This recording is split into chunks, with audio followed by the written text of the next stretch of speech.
আসসালামু আলাইকুম ওরহমতুল্লাহ। Welcome back to my channel.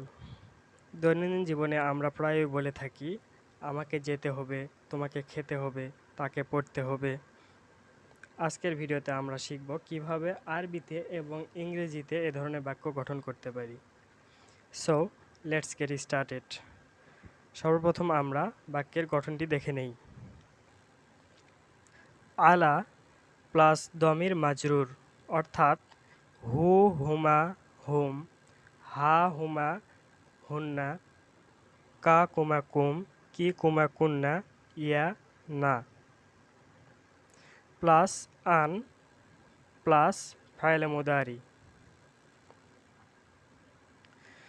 For example আমরা বলতে পারি আলাইয়া আন আকরা আল কিতাবা, আলাইয়া আন আকরা আল কিতাবা। এখানে আলাইয়া এর পরে আন এসেছে, যা হরফে জাজম, তার পরবর্তী ফেলে মুদারিকে জবর দিয়ে থাকে। এই জন্য আন আকরাউ আকরাউ হওয়ার কথা ছিল, কিন্তু এখানে আন আকরা হয়েছে। যেমন আলাইয়া আন আকরা আল কিতাবা, আলাইয়া আন আকরা আল কিতাবা। I have to read the book, I have to read the book. আমাকে বইটি পড়তে হবে, আমাকে বইটি পড়তে হবে। আলাইয়া আন আকরা আল কিতাবা, আলাইয়া আন আকরা আল কিতাবা। I have to read the book, I have to read the book. আমাকে বইটি পড়তে হবে।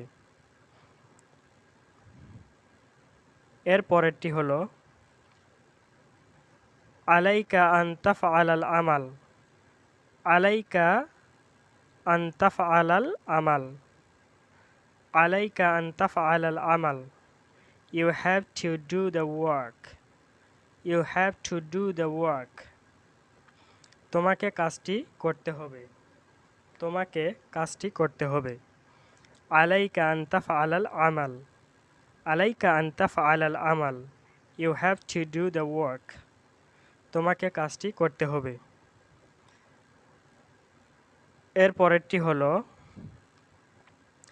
আলাইহি আইয়াযহাবা ইলা সুক, আলাইহি আইয়াযহাবা ইলা সুক, আলাইহি আইয়াযহাবা ইলা সুক।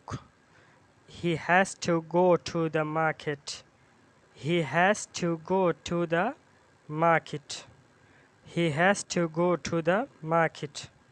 তাকে বাজারে যেতে হবে, তাকে বাজারে যেতে হবে।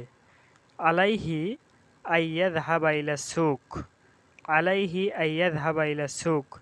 He has to go to the market, he has to go to the market. তাকে বাজারে যেতে হবে। Thank you so much for watching the video.